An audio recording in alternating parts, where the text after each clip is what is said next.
So thank you everybody. Just before I introduce our amazing colleagues and speakers for today, let me just remind all of us that this is a series of webinars which has been conceptualized in partnership with our colleagues from Oxfam, Hadil, who's with us actually today as one of the speakers, and also the Marsa Sexual Health Center. Diana is also with us today. The idea was to bring to the forefront key issues related to thinking about feminist movements in the MENA regions. What are the contemporary debates? What are the contemporary challenges? And the conversation today around funding is incredibly timely. As some of you might know, earlier this month, the Generation Equality Forum concluded in Paris, and it was organized by the government of France, by the government of Mexico, by UN Women, by civil society, and with youth participation. I know that Marsa and Corras were part of the activities. Muzen, the Durriya Feminist Fund, was part of the activities, and certainly AWID and both Oxfam and OSF were part of this. We will be talking about the challenges, what kind of ecosystem are we looking for in terms of funding the real feminist movements on the ground. What have been the difficulties, but also what have been the solutions put forward by the feminist movement. This is our third circle in this series, as I said, with Marsa and with Oxfam. And if I can just, Marwan, if we can go through the, okay. So we're just gonna have a quick opening. I'm going to introduce our panelists and our moderators. We have, I'm sorry, there's a slight change. We will have 2 rounds of questions, some Q&A, and then some closing remarks. And I would like also to ask our friend and our colleague, Hadil, at whichever time she feels comfortable, to basically share with us what is the commitment to the institutional commitment to having these feminist circles. Our panelists and moderators today, Hadil, our wonderful friend Hadil Qazzaz, who's the Middle East North Africa Gender Justice Coordinator with Oxfam. She's, first and foremost, she's a wonderful feminist friend. She is a Palestinian feminist and a women's human rights activist with, like myself, many years, which we shall not count, in working in development and gender justice, with quite a lot of expertise in the Middle East as well as other regions. Can we move to our second panelist? Also our dear friend Lama Al-Khatib, who's a very good friend of the, also of the Asfari Institute. Lama is the Senior Program Officer at the Open Society Foundations for the Middle East and North Africa programs, and her portfolio is on advancing gender equality. She has quite a lot of previous experience in supporting civil society and working on political reforms and civic participation in MENA. She's worked for NDI, and she's worked with election programs in several countries in the region. Not the easiest countries to work with. Can we move? Muzen, Ghaniya an al-Ta'rif. Muzen is a very well-known Egyptian feminist activist. She's founded several things, but amongst others, the Nazra for Feminist Studies, which I really think has moved the discourse and the conversation around gender equality in the region. She's also found the brand new Durriya Feminist Fund. It's the first feminist fund in the MENA region. There isn't any amazing global feminist award or human rights award that hasn't gone to Muzen because of her work and her courage in the region. And this is probably why the regime in Egypt has decided that they don't want her to leave Egypt ever, so she's banned from travel. but nevertheless, her latest award is the, I can't read it, the Hrant Dink Award for Peace, Rights and Equality. She has been at the forefront of the fight against all sorts of human rights abuses, but essentially she's been is a very powerful spokesperson for for victims of sexual violence and rape in Egypt and beyond Egypt. Zakaria Nasser. Zakaria has been involved in queer spaces and organizing since 2007. Zakaria is a queer activist. He has really brought to the forefront the issue of queer activism in Lebanon, and he's the founding team of an amazing, unusual organization in the MENA region, Corras. He is in charge of finance and governance, and he also manages Tajassud. It's a project, again, a very special, unusual project focusing on trans needs and priorities. And by unusual means actually opening new discussions, new discourses, which are unusual to the public space in the Middle East. Diana is, well, Diana is not speaking today, but she's our partner in this series of event. She is the executive director of Marsa, and also similarly, she has been recognized for her work globally and has been recognized through the UNAIDS Red Ribbon Awards for all the wonderful work that Marsa is doing. She is the co-chair of the NGO CSW New York for the Arab region, and she serves on the Resource Allocation Technical Committee of IPPF, and she's also a member of a board member on the Doria Feminist Fund. I'm missing, and I'm very can we please remove me? I'm missing, and I'm very sorry. Our wonderful student Rita, I'm very sorry. My bad. You're not on this PowerPoint. So let's start. Before we do, before we do, Hadil, would you like to say anything about the feminist circles, please? Yeah, thank you very much, Lina, and thanks everyone for participating and attending. This is becoming a real a tight circle with some familiar faces attending all the time, and a proper and appropriate safe space for feminists from the region, a very troubled region with so many challenges, to come together and discuss issues that concerns them and that they want to talk about in a safe and inclusive environment. The idea of the circles started with conversations we had with Lama some time ago about how we can help provide these safe spaces as a contribution to the movement building in the region, how we can bring diverse voices together, because we all work in our own context, in our maybe national context, some of us even in certain regional or international forums, but not necessarily with developing a voice, a common voice from the region.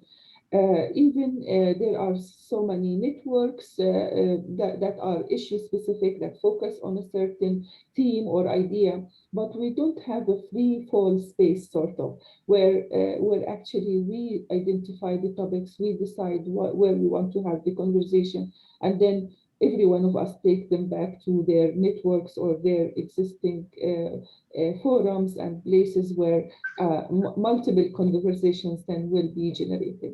We wish we could have these meetings in person, face to face, but due to the pandemic, we had to change the plan and have this series of circles online. The good thing about them, they are being recorded, they are broadcasted on Facebook, so we hope to reach a wider audience, as well as there will be an outcome out of these meetings, some policy briefs highlighting the main discussion points and the main concerns of diverse feminists from the region. We are not one color, we are not the same, we are so diverse, and that's what we celebrate, that's what we like, and that's why we think that everything and anything can be discussed in these meetings, and that's the spirit we want to start with. And thank you all for joining. I'm really happy to be with you in this meeting. Thank you. Thank you, Hadil. And I have to say, just to add on what Hadil was saying, since we started, one of the things that have happened is actually this safe space for conversations, for critical and important conversations. And we hope to continue this throughout. And we are working together with our partner, with Hadil and with Lama, on producing different material out of these feminist spaces. As I'm speaking, my colleague Marwan is sharing with you the websites of all our panelists. So just if you would like to look them up and to look at all the knowledge material that they themselves have produced. I want to welcome Kasia, and I want to welcome you. This is the first time that we have AWID with us, and I hope this is the beginning of a long collaboration with Kasia. Although now I noticed that you were not on the PowerPoint. I'm very, very sorry, Kasia. Maybe Kasia is joining us from Warsaw, and I will ask you, Kasia, before you answer my question, I will ask you to also to tell us a little bit about yourself. Kasia, you know, I'm a long time AWID veteran, and it's been many, many years since AWID has been working on, you know, funding feminist movements, on actually trying to locate where is the money and why doesn't it go to feminist movements. And more recently, you've issued a very important study where you pulled together information, you've analyzed them, and you try to find out what is happening. I want to ask you, we're going to post the link to your study, which I really think is a very critical study. And I take this opportunity to say that we're working to have it in Arabic soon for a wider audience. So it will be available very, very soon in Arabic. Kasia, just tell us, you know, in your own words, you've looked at the whole situation globally. What were your main compelling findings globally? How does this analysis, you know, how do you want to use it to inform, to inform funding for the global feminist movements, especially now after generation equality has closed? And also, Kasia, sorry. And also, does anybody, okay. And also, Kasia, you know, it's a historical dearth of data from the MENA region. But from your end, what were you able also to find out? Have you been able to zoom in on the MENA region? So quite a huge. Plus you have to, guys, somebody has to mute. I think it's Fatima Nasser. Yeah, okay. Okay, so Kasia, the floor is yours. Please introduce yourself first. Thank you so much, Lina, and thanks so much for having me. My name is Kasia Staszewska, and I am an advocacy lead for AWID's Resourcing Feminist Movements Initiative. It's a real honor to be joining you today. I have, before joining AWID and throughout also joining AWID, I have been working and supporting feminist organizing in different spaces in the world. And Lina, you know that I have a very close relationships with our Syrian sisters, fellow activists from there, and this region is very dear to me. So I'm really glad that, you know, we start to talk together more regularly, and for having us at this webinar, and really enthusiastic about your enthusiasm to translate our work into Arabic. I'm really glad that it's resonating. But coming back to your question, Lina, indeed, AWID has a long history of conducting research and analysis on where is the money for feminist organizing. Some of you at this webinar might know our reports. And I think it's fair to say that these days, for almost 2 decades, we have been tracking how much funding feminist and women's rights organizations have to do their mountain moving work.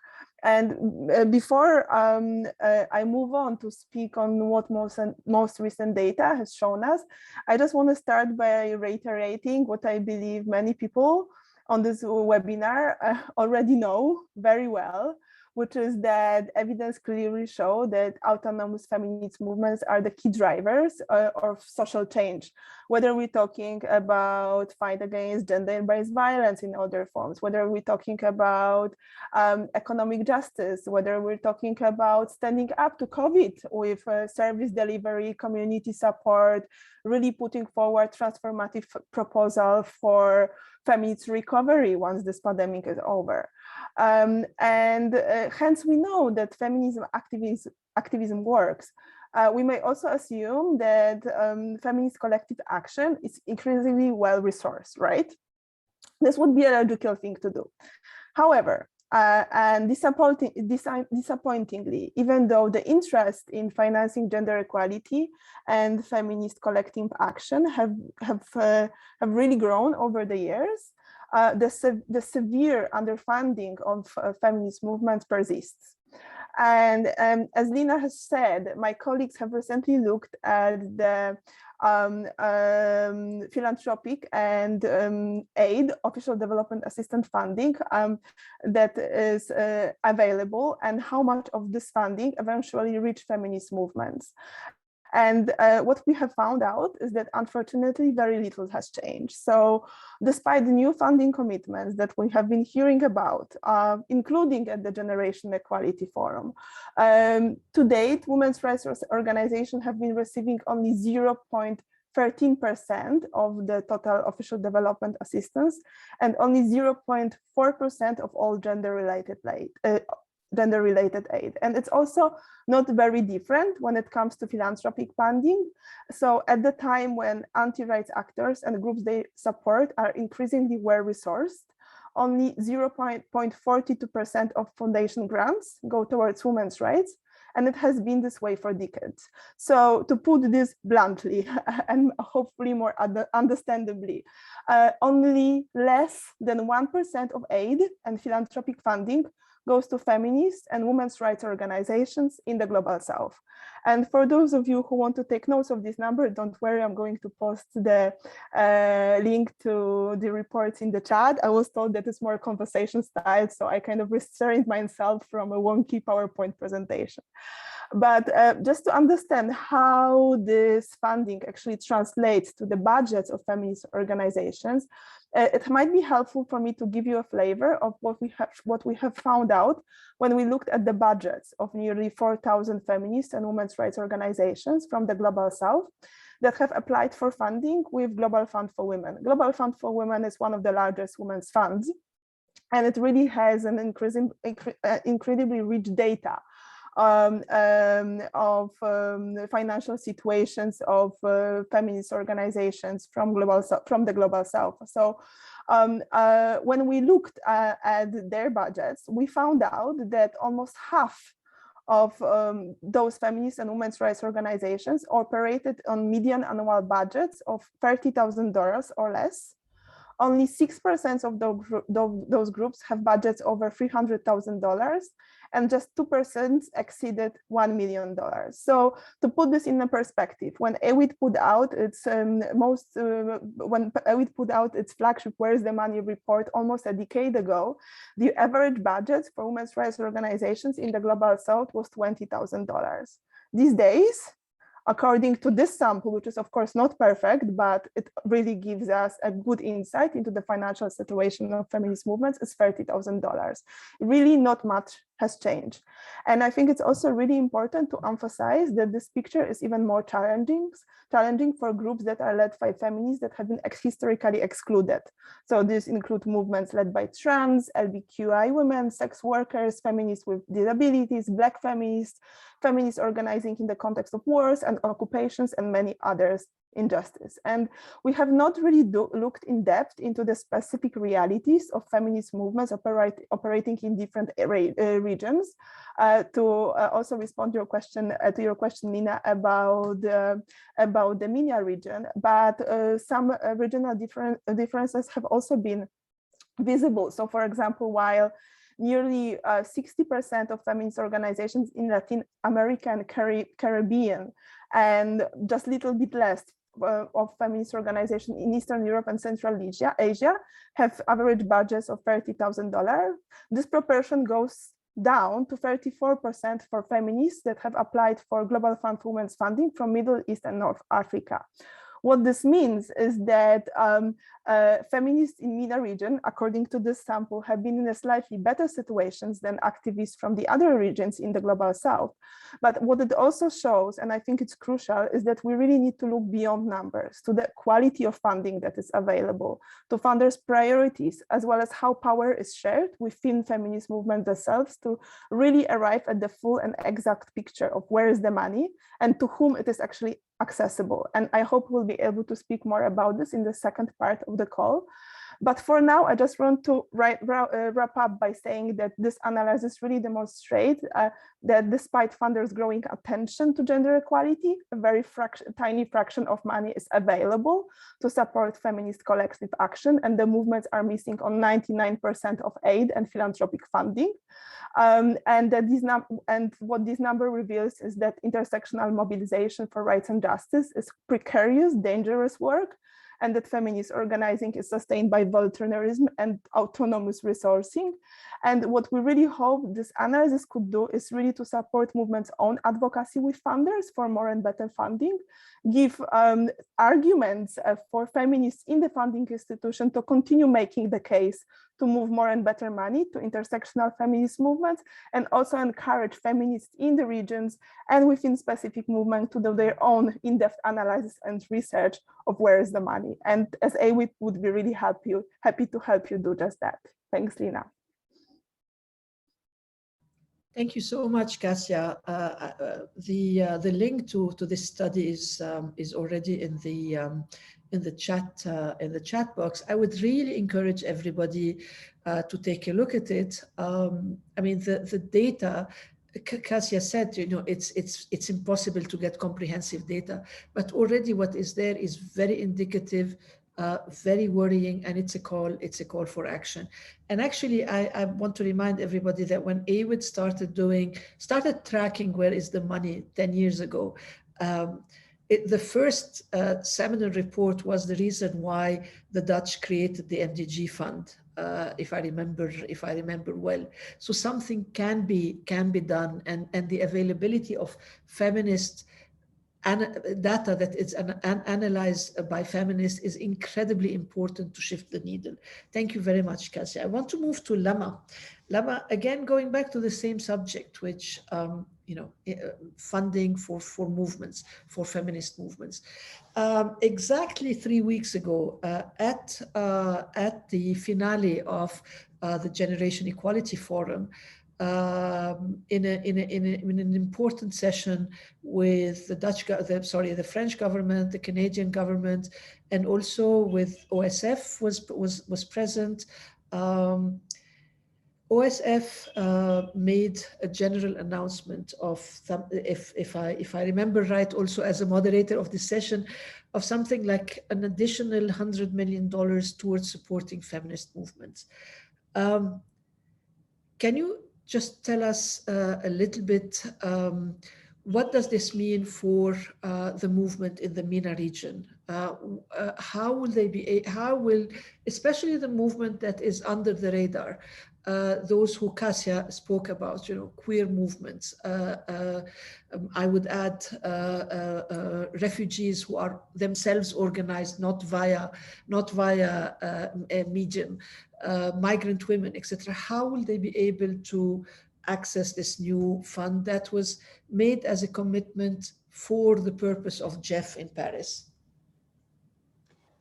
Thank you, Lina. And thank you also to the Asfari Institute team and Oxfam and Marsa for organizing the Feminist Circles and including us really in this important initiative.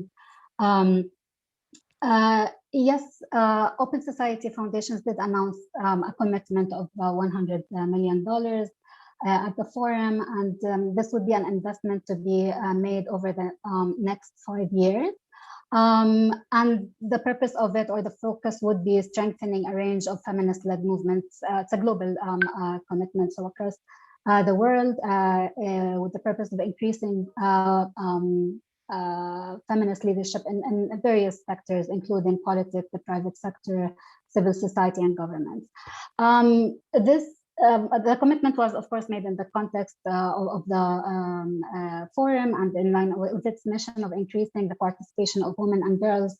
And as you know, also OSF has been really involved in the forum and the whole process, and has been through our colleagues at our Global Women's Rights Program involved in the Action Coalition, particularly on feminist movements and leadership. So this has been also meaningful for us in this context. And OSF's contribution or announcement was also made along with other major announcements and commitments made by other foundations, Ford Foundation, Gates, and others.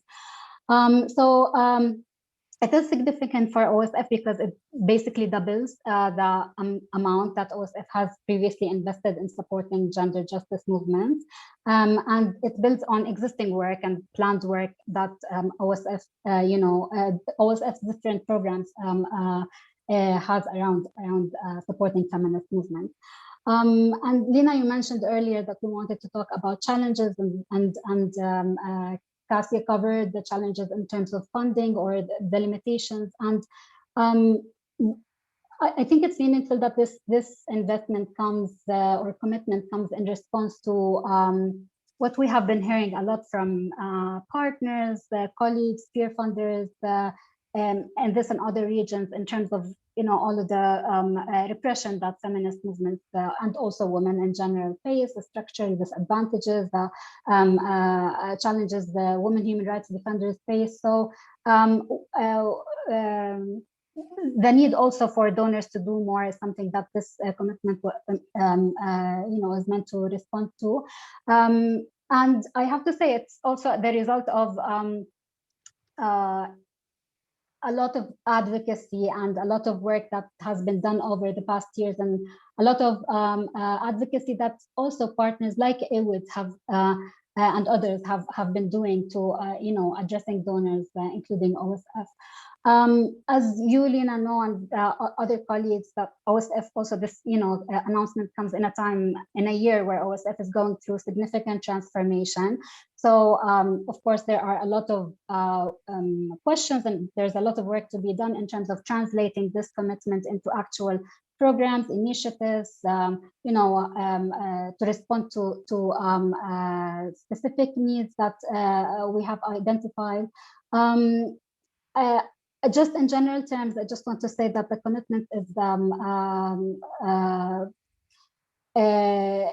timely because our colleagues leading it across the OSF network are also planning to integrate it into programming that goes in line with this transformation. I just want to mention a set of key areas of programming that would that this initiative considers. And the good news, I think, in this conversation is that a main part of it would be focused on supporting feminist organizations and also feminist funds.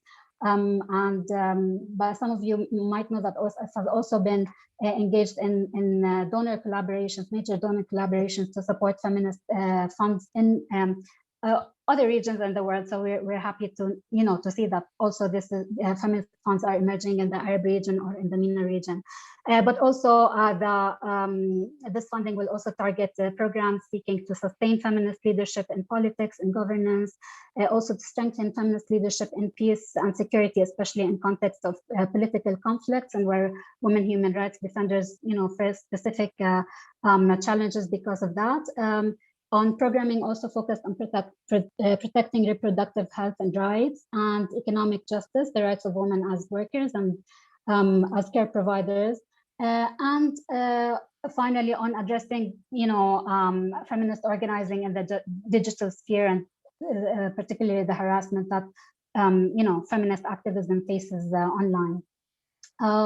So this, as I said, builds on areas that OSF and its different, in the different regions where we operate and the different programs that we have already cover, but it will be enhancing it for sure. although it's a global initiative, it's not currently, clearly linked to specific regions. Of course, there are, a lot of ideas, but I think it's the fact that it's also global for the MENA region. What it means is that I hope it will also open up opportunities for building more bridges in the work that we do and that we support in the MENA region, with that our colleagues work in other regions across the world. And I think, and what I always also hear from conversations with you and other partners and other colleagues, is that this is also really important for feminist organizing in the MENA region. I'm happy to, as I said, like we're still working on translating this, but I'm happy to also address some of the specific areas of work that we at the MENA program specifically are thinking about in the region during the conversation, or if questions come up. So I'll stop here. Thank you, Lama. And speaking of questions, if anybody has a question, please leave it in the Q&A. This is a good time to move to Muzen. Muzen, as many of us know, you have actually founded the first feminist fund for the MENA region, essentially with seed money that came from an international award, an international award that you had received for your work on gender equality. A lot of things that Cassia has said in terms of findings actually resonate in terms of why there was a need for the Durriya Feminist Fund. Could you share with us, well, first of all, the big question mark, why was the MENA region until recently the only region that didn't have its own women's fund or feminist fund? I know we tend to be exceptional, but but maybe you can discuss this with us as well. And also, how can you relate what the Durriya Feminist Fund is trying to address with some of the key challenges that Cassia mentioned and which came out from their study? طيب شكرا يا لينا وشكرا لكل الحضور. أنا هتكلم بالعربي لأني شايفة إن هي دي كمان جزء من الأسئلة الكبيرة حوالين تواجدنا كنسويات أو كأشخاص يعني فاعلين وفاعلات يعني من المنطقة جوه هذه المساحة من العالم المعقدة، وإحنا جايين من منطقة معقدة. وأنا فعلا سعيدة بالحوار ده والحوارات المختلفة اللي بيعملها الأصفري، علشان هي المساحات اللي زي دي هي مساحات قليلة جدا. وزي ما العنوان بيقول الفاندنج والايكو سيستم، هو المشكله اظن في منطقتنا انه ما فيش الايكو سيستم ده. يعني هي التتابعيه ما بين الواقع والحاجات اللي هي على الارض وعلاقتها بالمستوى العالمي ده مش موجود في منطقتنا، يعني لعدة أسباب، منها سياسية ومن اقتصادية وكل حاجة، ومن شكل تاني لأنه يعني أنا بس ما عنديش خصوصية ثقافية قوي يعني، بس شوية إنه العالم مش بيهتم قوي بصوتنا.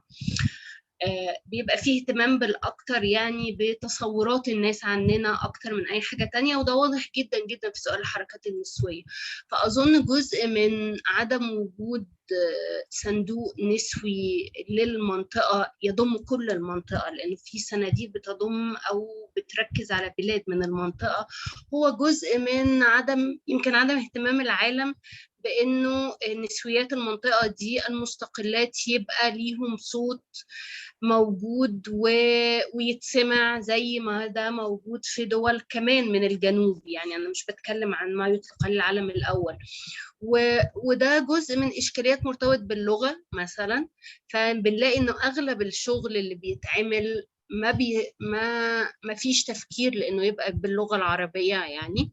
فنلاقي أغلب المؤسسات الدولية اللي هي بتهتم بدول الجنوب اهتمامها بان هي تترجم بالعربي او انه لقاءاتها تبقى فيها لغة عربية، ده بيبقى قليل جدا او شبه معدوم، او لما تسأليهم عن ده يبصوا لك كده اللي هو طيب ماشي.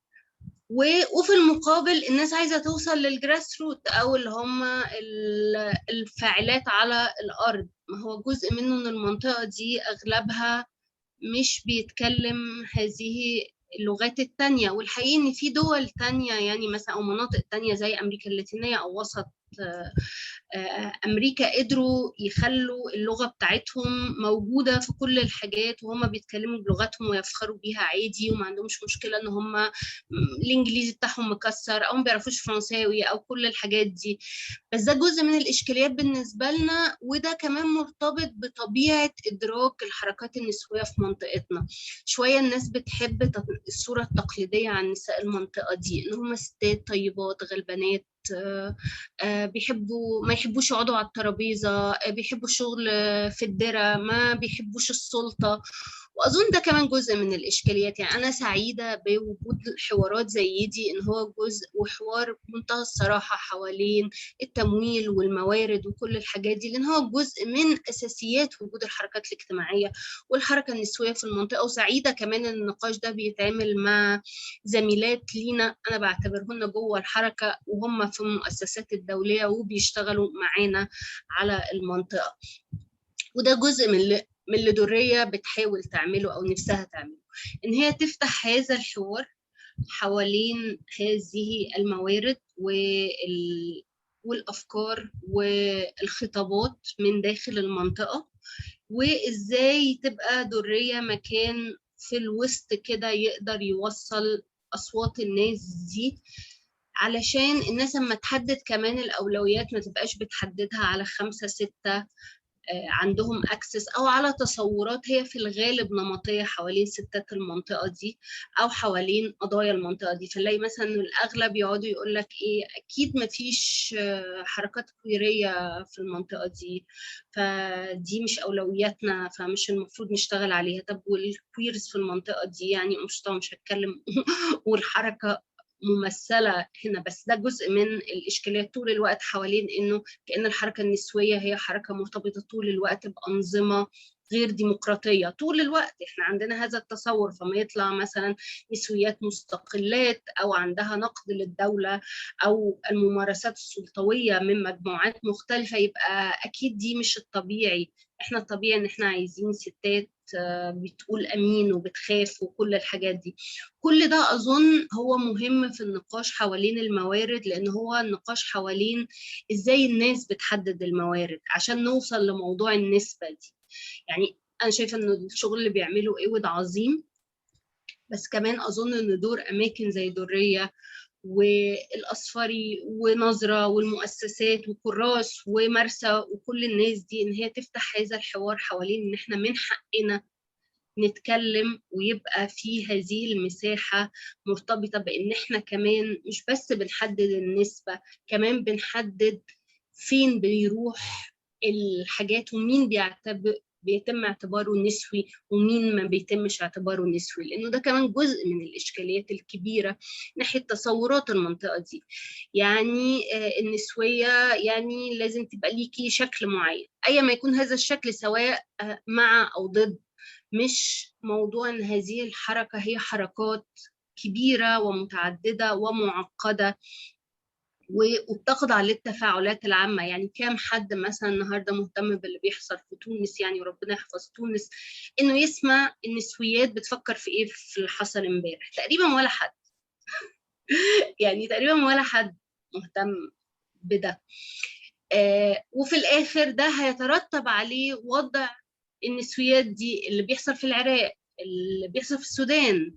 كل الحاجات دي هي مين مهتم يسمع النسويات؟ ناس عايزة تشوف الحاجات اللي هي عايزة تشوفها، عايزة تشوف إنه أكيد النسويات في تونس ممكن تقبل رجل محافظ كان بيتريق على الحركة النسوية اللي هو سيادة الرئيس قيس بن سعيد في ذكرى يعني في اليوم العالمي للمرأة، على إنها تقبل ما يتصور إن هو إسلامي أو غير إسلامي. كل الحاجات دي أظن هي المساحات اللي إحنا محتاجين ومحتاجات نشتغل عليها، وكمان نوفر للناس اللي هي ممكن ما تبقاش موجودة في هذه المساحات نتيجة مثلا ضعف الموارد، مش ضعف يعني قلة كمان اللغة، ان هم يعرفوا ان الحاجات دي موجوده اصلا، المعرفه، الخطابات، احترام الخطابات المختلفه، احترام التعدديه داخل هذه الحركه في المنطقه.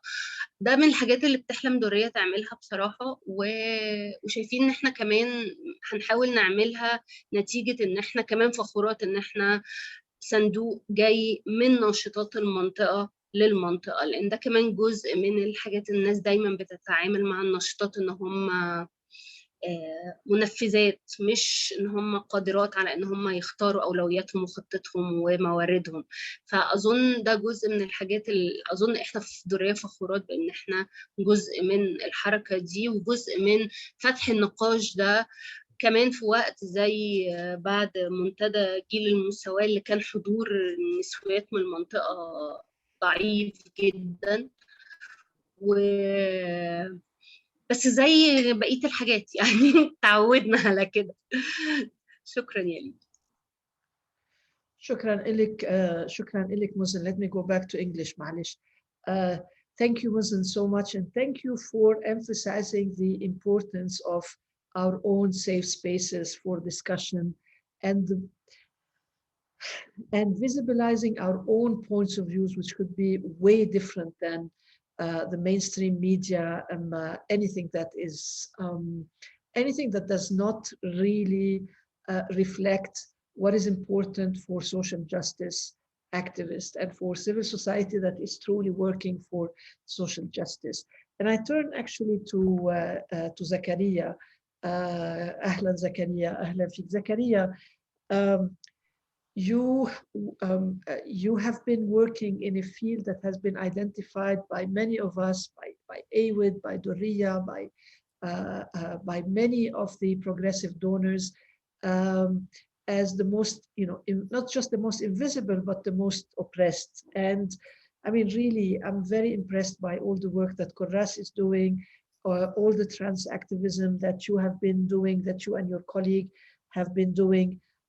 In terms of resourcing your work, what has been your experience? What has been the challenges that you have seen so far? Also, how have you dealt with these challenges? Which intersectional feminist alliances have been useful for you, and how can your activism be informed and supported by the analysis that comes out from the work of AWID or the work of Doria? So share with us, please, your journey. شكرا على التقديم. هلا أنا ما كنت عارف إنه الحكي ممكن يكون بالعربي، وبعتقد هي أول مرة بحكي عن العربي بالتحديد عن الفندنج. فإذا قلت شيء بتفضل، يعني إذا قلت شيء بالعربي بده ترجمة بترجمة، ما أنا مشكلة. هو بدي قبل ما أحكي عن تجربة بالتحديد للريسورسينج للأشياء اللي لها علاقة بحاجات الأفراد الترانس في لبنان، ما بعتقد أنا شخصياً إنه كان في مجال إنه يكون هالقد العمل فعال ويضلوا ينتقل من سنة لسنة لولا تأسيس كراس من الأساس، لأن الحاجة للعمل على أمور لها علاقة بالهوية العابرة خلينا نسميها. يعني هذا العمل اجى بعد ما تم تأسيس كراس، وكانت الهدف من كراس انه انتاج معرفي جاي مننا عنا، يعني نقدر نحن نوثق قصصنا. لان بتذكر يعني من اصعب الاشياء اللي كانت مرقنا فيها اول ما بلشت نظم بحياتي كانت انه ما بنعرف شو هو التاريخ، وما بنعرف مين اجى قبلنا، ما بنعرف كيف كانوا ينظموا، كيف كانوا يجتمعوا، خصوصا بميم وقتها كنا عارفين انه في اهميه كتير كبيره للناس تيجي مع بعضها وتشتغل سوا وتنتج وتشتغل المجتمع تبعها سوا، بس ما كان في عنا اي دلاله على هذا التاريخ. فعشان هيك كان كتير مهم لنا انتاج المعارف عننا بايدنا. بعتقد لما اجت للتمويل للامور الترانس في شغلتين لعبوا كتير دور اساسي انه تجسد قدرت تجيب تمويل.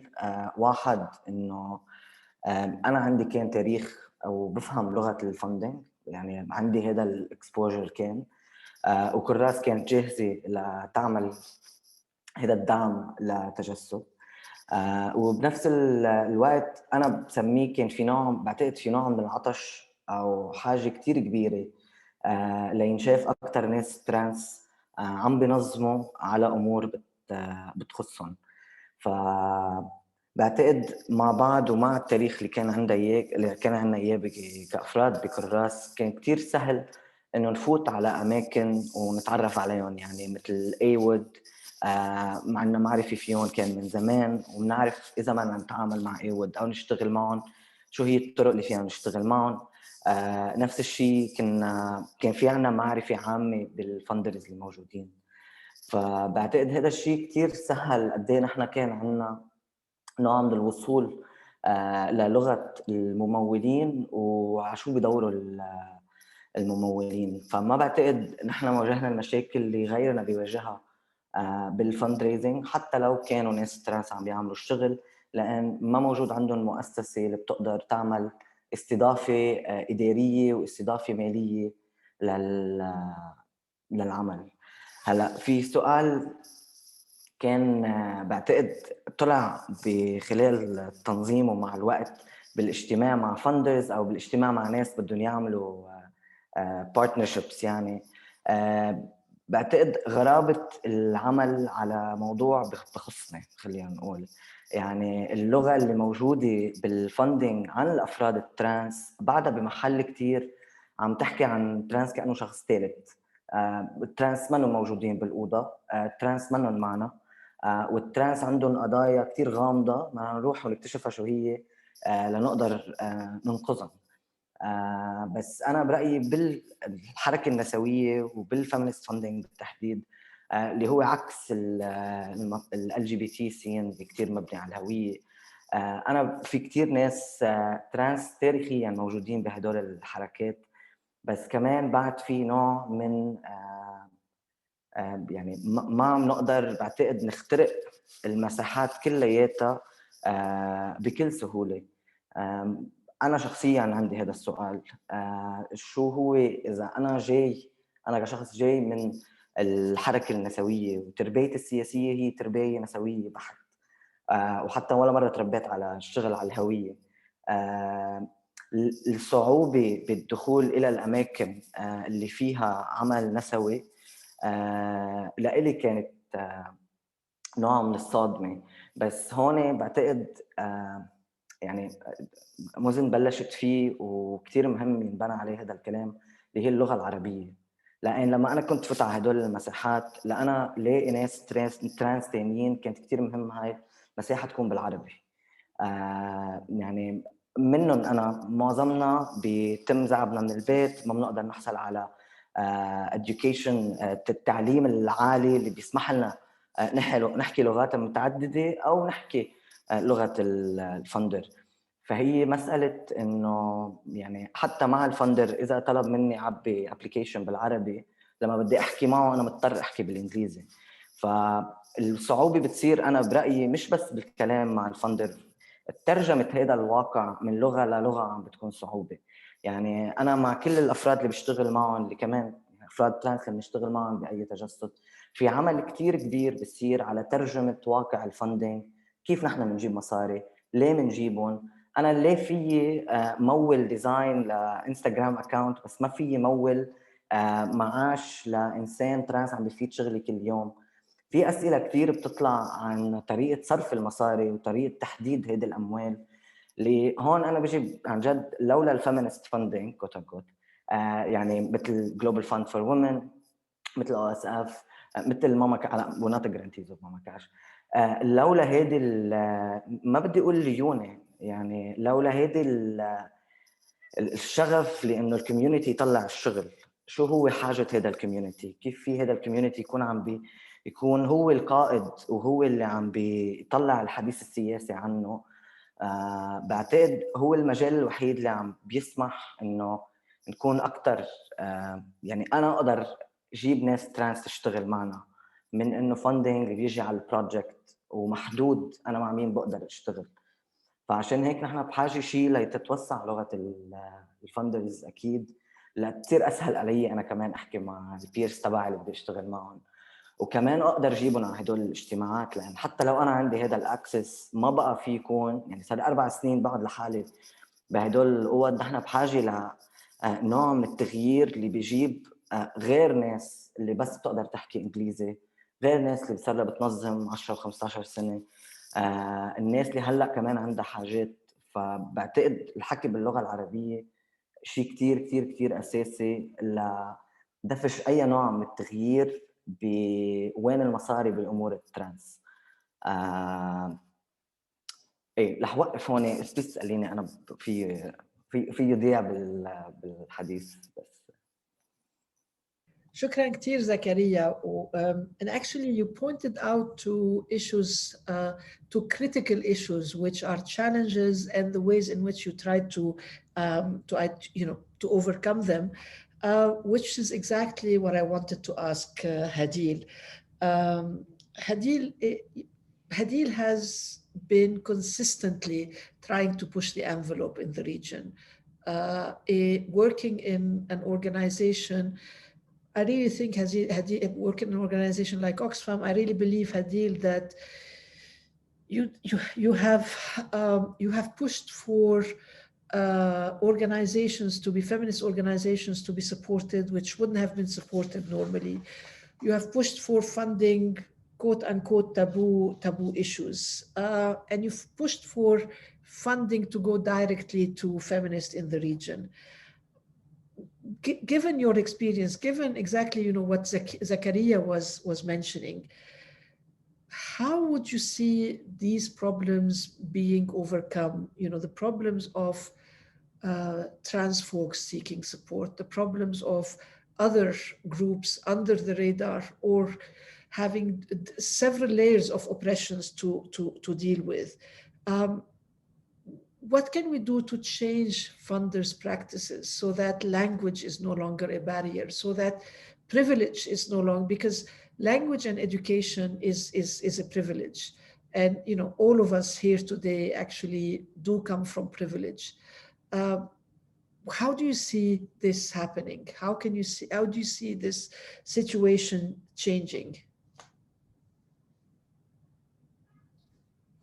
Okay, I will also speak in English, but I totally support Zakaria and Muslim points about the language and the indigenization of knowledge, because I think it's not about speaking the language, but actually about how you represent yourself and your indigenous thinking in a way that is acceptable and received well by others.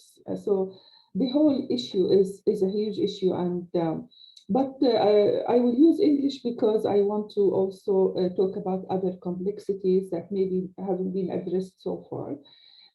And taking two of my experiences, my experience with Oxfam, definitely as an organization that I represent here, but also as a Palestinian feminist who has been in the field for so many years, and I have been through different waves of funding feminism and women's rights activism in Palestine, where in the just after Oslo and after the establishment of the Palestinian Authority, we were challenged by what we called at that time the NGOization of the movement, because the Palestinian women's movement was all the time coming from grassroots. They were connected to political activism, and they were forming women's sort of arms of the political movements.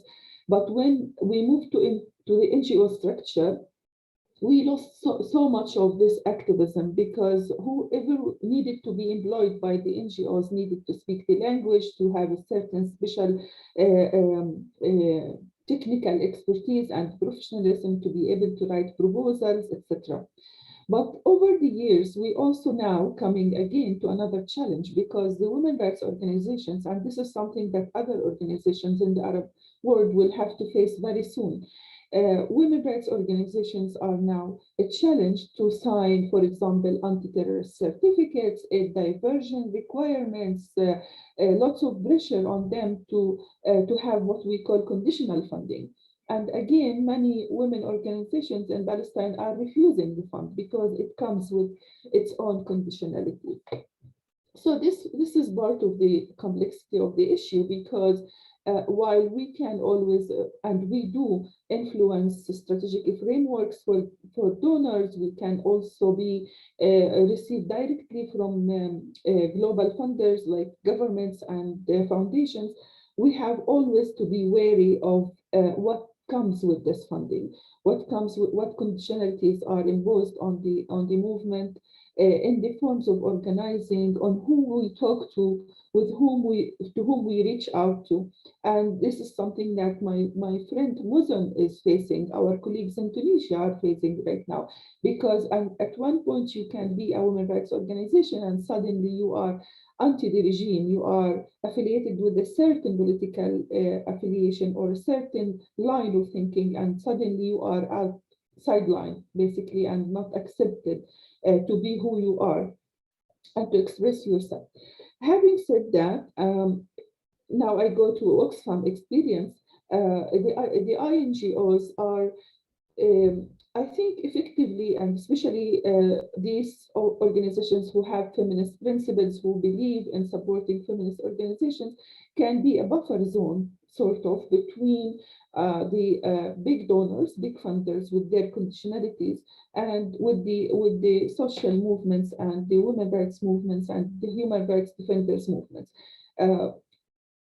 Especially if, like Oxfam, we are more and more aware of sharing powers from the north to the south, to strengthen southern leadership, to support participation. So instead of the common language of participatory approaches and bringing women to the conversation, actually putting women in the driving seat for the conversation, leaving what we call, me and my colleagues, we talk about passing the mic, or actually creating, not necessarily joining, inviting people to join a table that we control, but actually maybe creating new tables where the women themselves can express and lead and talk about their priorities, which not necessarily is our priority. It could be totally different from what we are thinking of.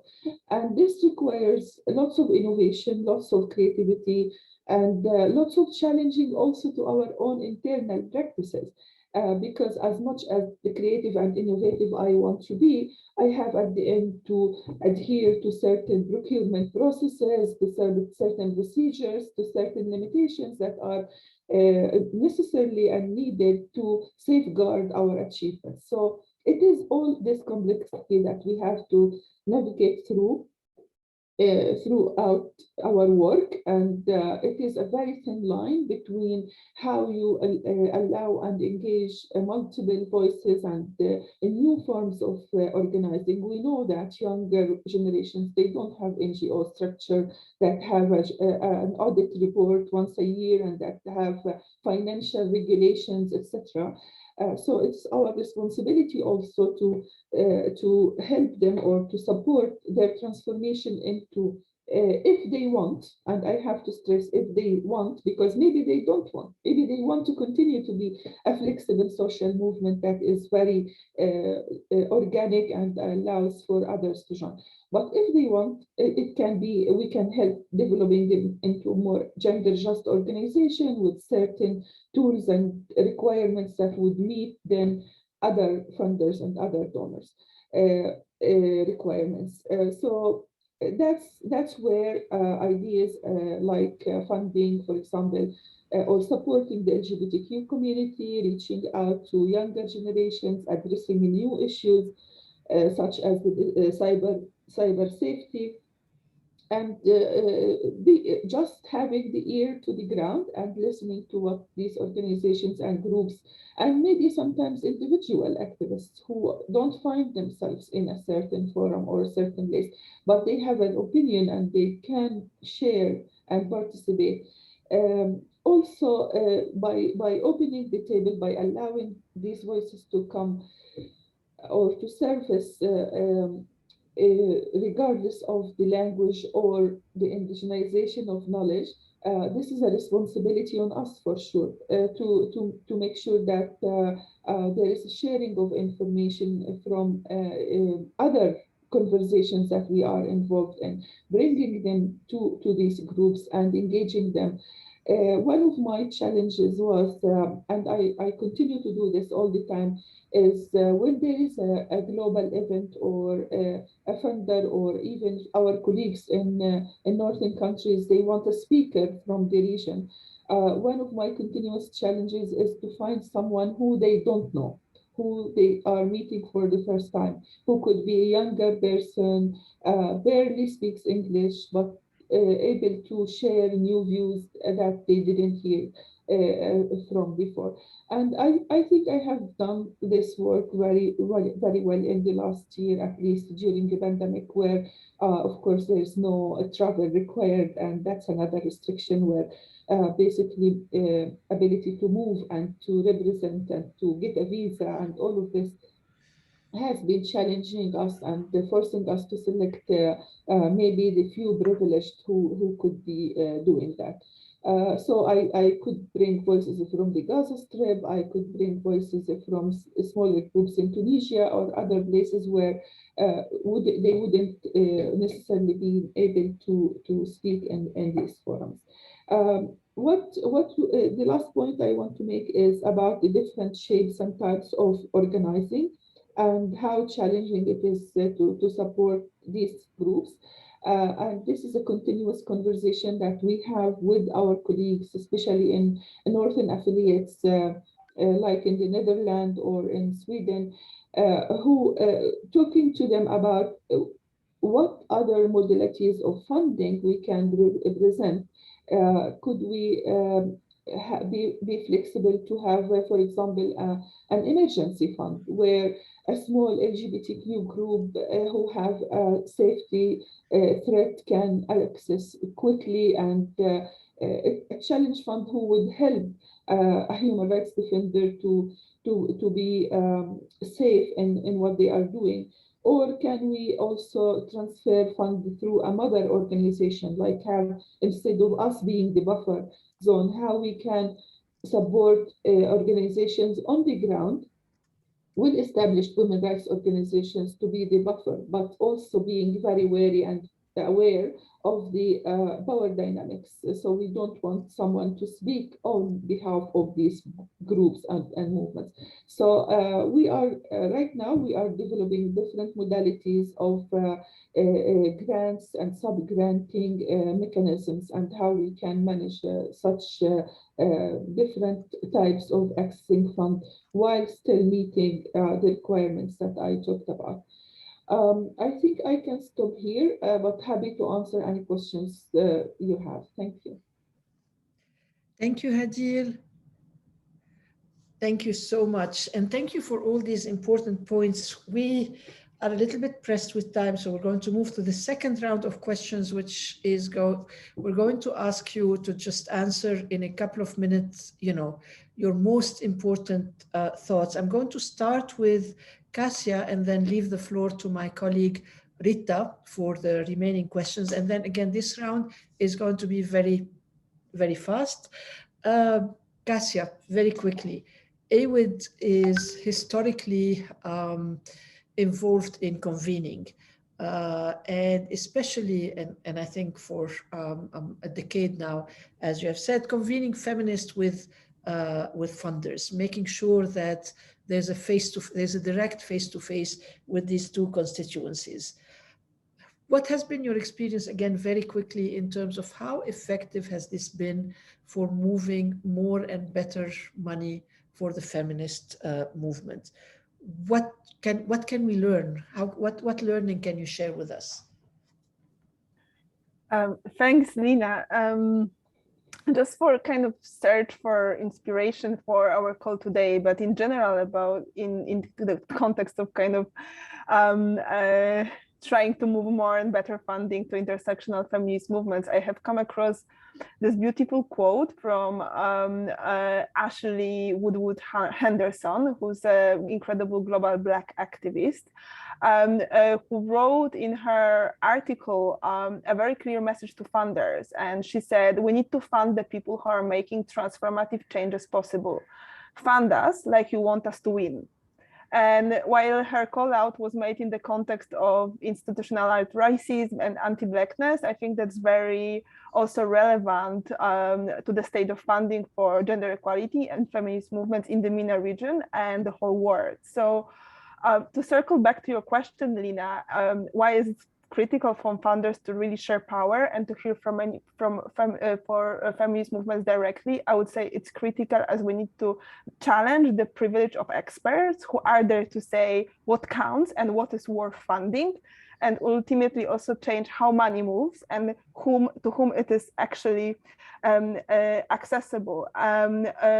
Because what we constantly hear from feminist activists is that the current funding models are based on restricted project funding, value for money, sophisticated log frames that basically don't comply with reality. And to win or thrive, feminism activists need core and flexible multi-year funding, and they need funders to really hear that from them directly, to really go under the surface of what is there in the project proposal, to really understand the reality of feminist organizing. And in our history of convenings, it hasn't really been uncommon to have funders coming and sharing their remarks in the opening or in the end.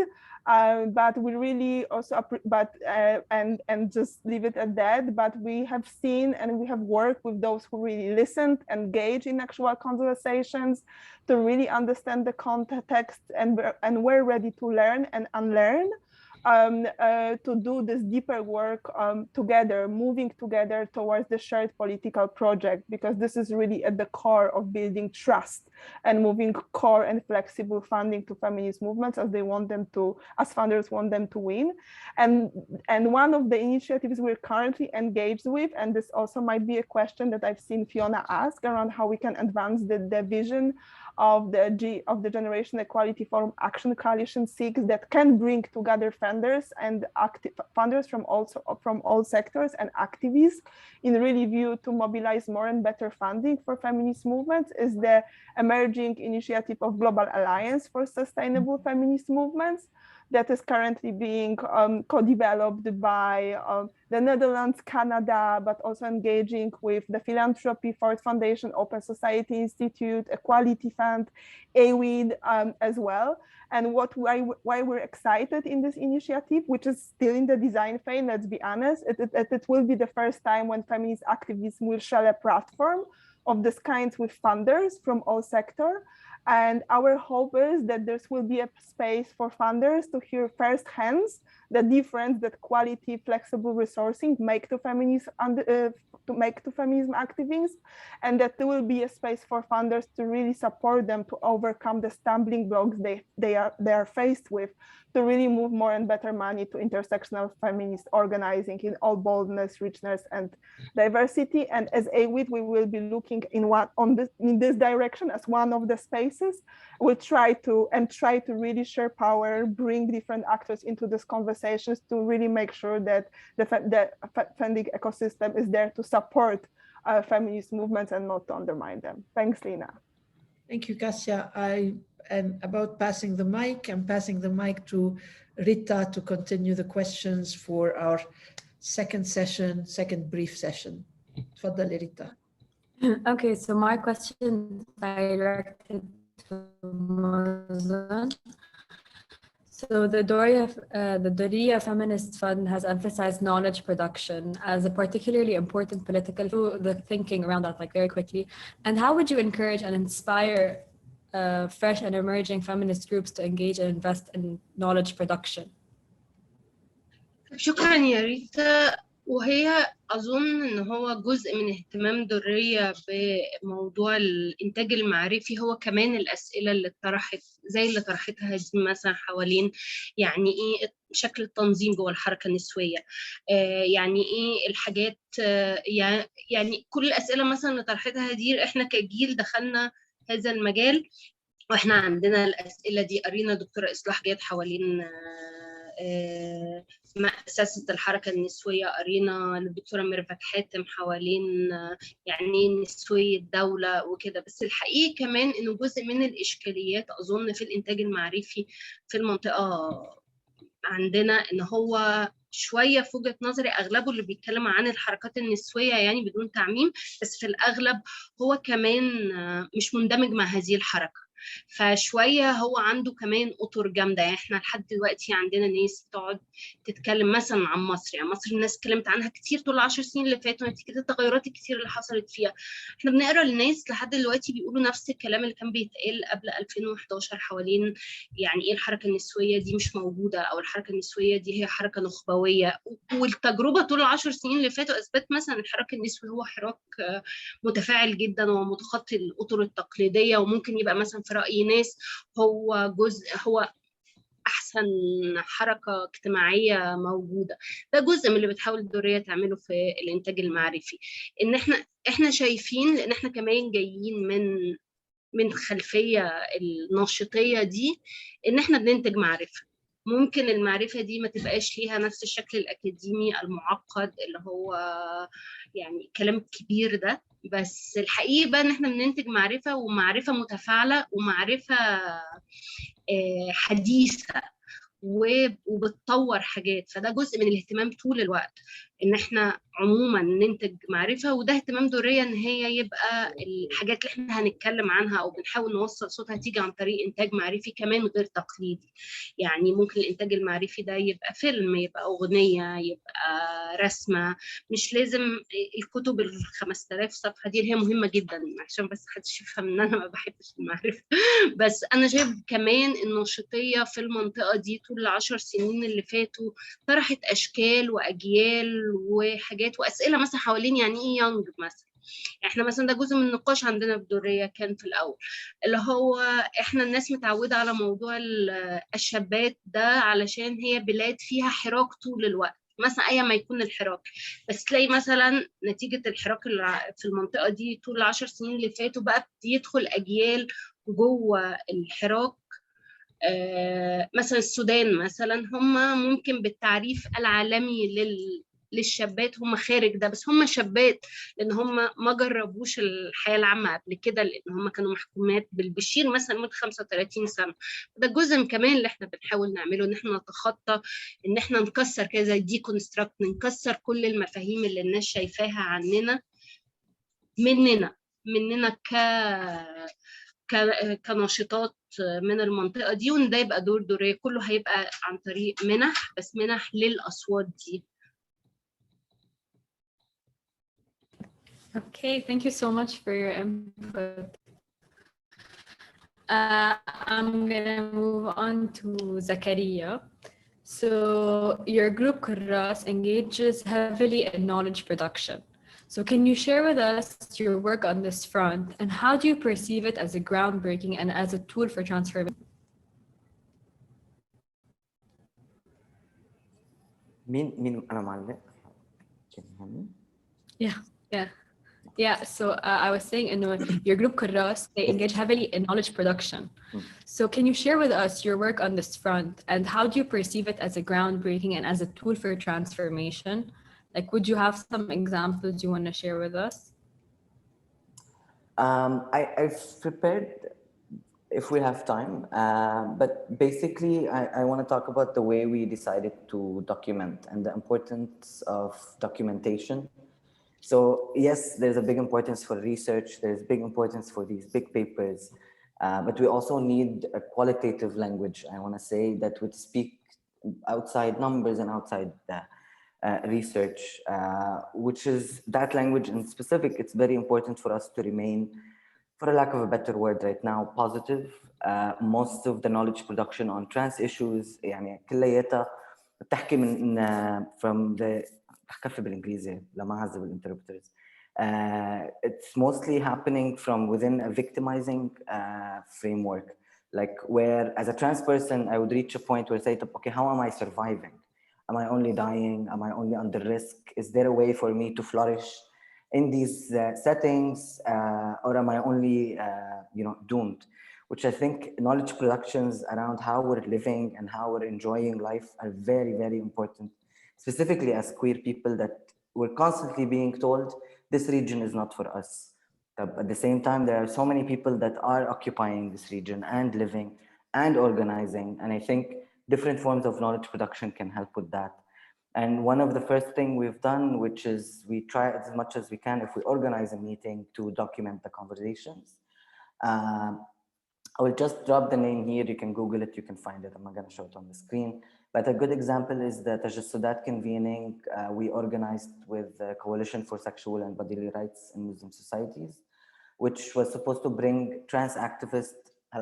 Muslim societies, it was always a code for like non-Western countries. It's so easy to make sure that it's mostly global South-based people are in those meetings. So what we worked on from the beginning of the meeting is to document the whole process and the whole discussions. So they are not just happening with us. We can take them outside and we can share it with peers who weren't able to come to the meeting. So yeah, I do want to emphasize great importance for positive representation that we are living and we're alive and we can continue to live, and documenting things that are not necessarily research, but also tell our stories and how we're organizing. Mainly this have been our focus. Thank you. Okay, thank you. I'm going to direct my next question to Lama. So you have been involved in a region-wide effort in the MENA region and beyond in analyzing the funding landscape and listening to the voices of feminists on the ground. So what can you share with us about your learning from this experience, and how can we support homegrown feminist narratives to spread and shape the global narrative on feminists in the MENA region? Thank you, Rita, for your question.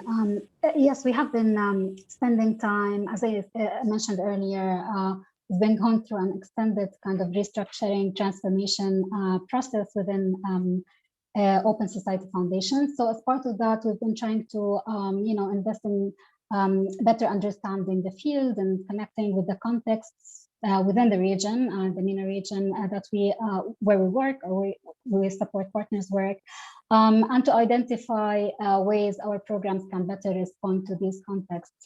This included a mapping exercise that some of the participants here also contributed to and participated in, and a series of consultations and conference last year with donors. So these were really valuable opportunities for us to revisit also some of the approaches that we've been, focused on in terms of supporting movements, including the feminist movements in the region. Just to share some of the key learnings, and some of them or many of them echo what has already been said, and I'm sure these are shared observations. But just to stress on, some of the points that we heard a lot from peer donors, but also activist groups, organizations, is the limited, access to flexible funding, of course, and the prevalence of the restricted funding, which limits also, what groups or activists or movements can do. So, and there's a small number of funders that follow an approach that's needs-oriented, flexible. So this is, I think, always important to mention. And perhaps discuss in depth, because we always talk about it, but I think it would be also, because from my experience, I think also other funders might face challenges in identifying the type of funding that they would be able to offer or to provide. So I think this is an important conversation to have. Of course, the question of who sets the agenda and donors' agendas, which was mentioned before, and what space or flexibility is given in terms of actors themselves coming up or identifying where the funding should go. So also important to discuss what limitations donors face in that regard. One key thing is how key it is to respond to the complexity and the diversity within feminist organizing, in terms of generations, communities, minorities, geographies, also different contexts, languages, all of that. And also what Hadil talked about earlier, so we have organizations that are established and operate in institutionalized ways, but also there are the more informal movements, activists, researchers. So I think beyond funding, there needs to be an investment in also identifying mechanisms and ways that donors can, have an intersectional approach to responding to this, diversity within the movement, and how this can be integrated in the design of programs, and understanding the different roles of these different groups and actors and their relationships, so that they, can, funding can be more effective. And there's also an ongoing emphasis on the need for spaces for dialogue, which also have been mentioned in other colleagues, and spaces for learning and joint work, and especially as the movement constantly changes and expands and faces various factors, internal and external, and and challenges. So how can donors and international organizations play a positive role and a supportive role in providing or supporting these spaces? One key thing that's keeps recurring is that the generational divide remains unaddressed, meaningfully, and this is not just because of internal factors within the movement and the challenges within the movement, but also the broader context surrounding it and the growing power of conservative forces, while there are a lot of emerging young feminist voices that are speaking in a different language and being innovative and coming up with new ideas. So so the need to of course, I'm talking about the movement in general, but also the need to think of how the broader movement can accommodate that, and also how funders can support it. Just because also there was a question about narratives, and Muslim talked about knowledge production, and I want to say something actually about academic research, or research in its traditional definition, because one of the key things that we've learned is how severely underfunded research in the region, about the region, from researchers and scholars within the region is. And it seems donors tend to refrain from investing in activities or things that seem to be too academic or too theory oriented, mainly because I guess it would be hard to track a tangible and immediate impact of such activities. So, but at the same time, of course, accumulated analysis and knowledge and data around gender and the movement itself are essential for shifting discourse, for strengthening alliances, and also for influencing policies. So this is something that also made us, try to look at, to what extent are we, within, of course, our resources and our capacities, responding to these. And another problem in this regard that a lot of partners talk about often is that how knowledge about women and gender in the region follows global frameworks of research that are not necessarily responsive to the histories of the region and the context of the region. So I think it's really important to look at what actors are in the region that are trying to kind of shift that. And I think this is really important for influencing the narrative and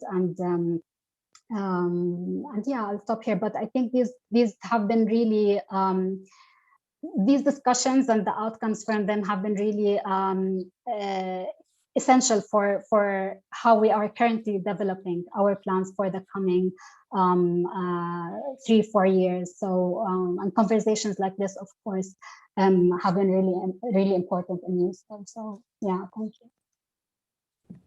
Okay, thank you. And my last question is going to be directed to Hadil. So as a feminist from the region, working in the region with ears on the ground, how do you use this positionality to inform your own organization as well as other donor spaces? And what do you need to change so that the feminist voices from the MENA inform and shape donors' policies and practices? Thank you, Rita.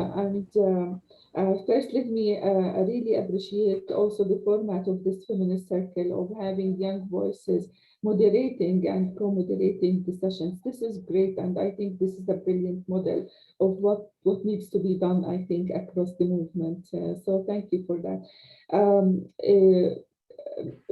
building on what was said about knowledge production, I think we have different forms and modalities and that are globally acknowledged.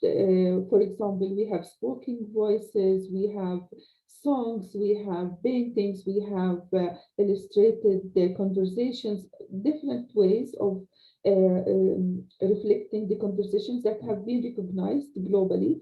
And one of the things that I'm doing right now is organizing a feminist convening about feminist economic futures, a global one. And when we wanted to document the knowledge of that circle, we said, okay, but we want someone from the region who can do capture of the knowledge, illustrated capturing of the knowledge. And we found two brilliant young women who can do that. This is something that I wouldn't necessarily in the past pay attention to, but the more we think of different models of capturing the knowledge of making voices heard, we realize that they are there and they are doing a brilliant job, but maybe they are not yet as recognized as they should. Other things we do is, as I said previously, working with colleagues within the MENA region, but also globally, about who's doing what, and trying to identify new groups that are not the usual suspects and bring new types of cooperations. All our cooperations needs to be built on feminist principles, meaning that we celebrate diversity, we have a very strategic power sharing in a transformative way. So adopting a transformative leadership for women's rights, which is an approach that is more and more acknowledged globally, but we try to practice this internally within Oxfam offices at the regional platform, but also with other colleagues in the region. Also, one of the things that have been done recently is creating a regional forum for gender in humanitarian action. This is a UN mechanism that usually would have mainly UN organizations and maybe few INGOs. And then together with CARE International, we are insisting to have women voices from the region. So have some kind of representation of women rights organizations in this forum, simply to bring voices to a global forum that would listen to people from the source rather than through interpretation or through intermediary or buffering zones. Being consistent and strategic about these approaches and trying to support initiatives like the VIA Fund, for example, organizations and movements like smaller but very effective LGBTQ communities. All of this, if practiced consistently and strategically, I'm sure it will make a difference. I'm sure it's going to have some effect in changing the way that people globally deal with this region. It was very, very important to have even weak voices, but at least for the first time to have unified voices going to generation equality, including the Agora group had very strong representation from young feminists. All of this are steps on the way. But again, as I said, it has to be consistent and strategic and to continue, and that's the main key of the work.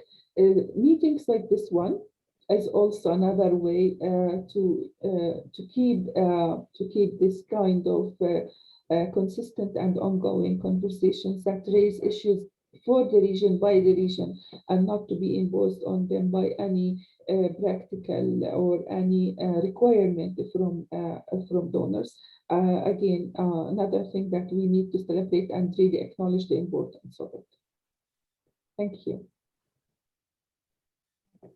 Thank you so much. So now we're moving towards the end of the session, and we're going to take 2 questions. So Catherine's asking that, building on the question above, how can feminist movements be adequately supported, in particular with funding, in contexts like the Gulf, where governments block external sources of funding? How can we best support feminist movements in these highly restrictive environments where because of the activism? So this question could be for anyone, whoever would like to answer. Can I suggest that Muzen takes this question? It's so relevant to the RIA fund. ايوه والتراثي علشان انا مولوده في السعوديه وعايشه في السعوديه فانا عندي جزء كده ناحيه الخليج يعني انا اظن انه مهم جدا جدا جدا النظر لسؤال موضوع الفاندنج او يعني الموارد عموما، صح الخليج بس كمان بقيه المنطقه، لان هو برضو في اشكاليات عامه، واظن هو ده اللي احنا كنا بنقوله حوالين الحساسيه لوضع المنطقه اللي هو كمان متغير جدا جدا جدا. يعني امبارح كانت تونس اكتر بلد منفتحه على الحركات والتنظيم وكل الحاجات دي، فجأة النهارده بقى الموضوع مختلف.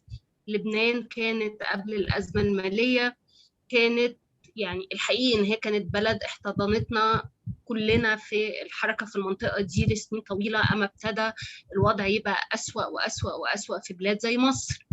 فده مهم كمان ان احنا نبقى فاهمين الحاجات. يعني انا مش شاطره في الانثروبولوجي ولا علم الانسان، بس انا دايما بحب النظريه بتاعت الوقت والزمان، لانه الحاجات كمان مرتبطه بالوقت والزمان، واظن ده مهم في ادراك كمان اللي بيحصل في الخليج، لانه اظن اللي بيحصل في الخليج هو جزء من انه الناس في الاغلب برضو بدون تعميم داخليا جوه المنطقه او خارجيا مش قادره تشوف تغير الزمان والمكان في هذه المنطقه، او انه في برضو ده بقى لو في تصورات نمطيه عن نساء او عن نسويات او الحركات الكويريه في العالم، هو ده اساس النمطيه. فالناس كلها بتتعامل مع نساء الخليج بصوره نمطيه، ساعات بتبقى كمان فيها حاجه يعني مش أخلاقية في وجهة نظري، يعني بيتعاملوا معاهم بأن هم يعني حاجة كده زي ما الناس مثلا عندها تصورات حوالين ستات لبنان مثلا أو ستات مصر، بس كمان في الخليج الموضوع بصراحة مستفز جدا. والحقيقة إنه العالم ما خدش باله من اللي بيحصل إلا أما حصل هذا الاستهداف العالي اللي حصل للنسويات السعوديات.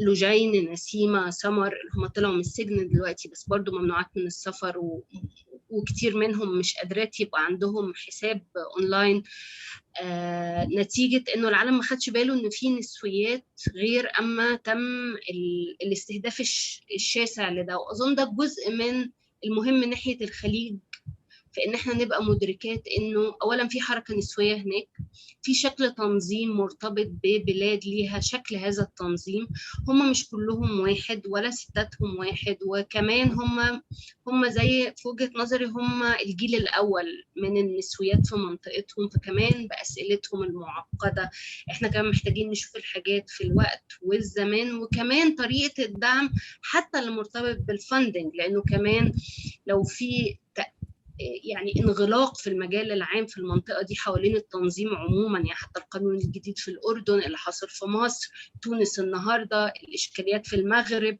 كل الحاجات دي نبقى فاهمين كمان إنه سؤال التنظيم هو كمان سؤال ملوش تشيك ليست، ملوش شكل واحد، إن هو كده نبقى حركة، كده نبقى حراك، كده نبقى منظمة. الحاجات أكبر من كده، وأظن ده جزء من دورنا ومسؤوليتنا ناحية نسويات الخليج ونساء الخليج عموما، إن احنا نبقى شايفينهم بعيونهم هم ونسمعهم. والفترة اللي فاتت لقينا حراك في غير السعودية، في حراك كبير في الكويت، في حراك كبير في عمان، وفي حراك في قطر تم قتله، وفي حراك في الإمارات وما بنسمعش عنه بعد كده. كل ده مهم يتشاف بالشكل ده، ويتشاف الدعم بهذا الشكل كمان، يعني ايه تنظيم ويعني ايه صوت ويعني ايه تغيير.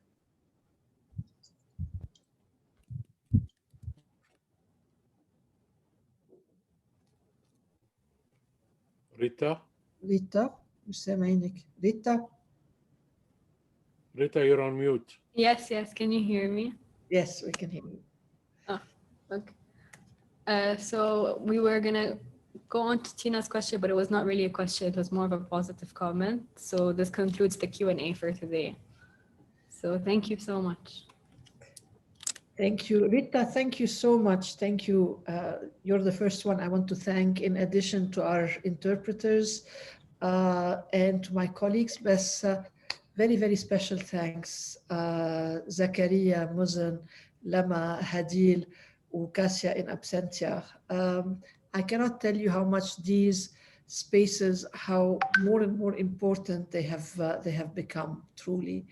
I'm really excited about the additional products, knowledge products that we will be pulling out from everything that you guys have been contributing.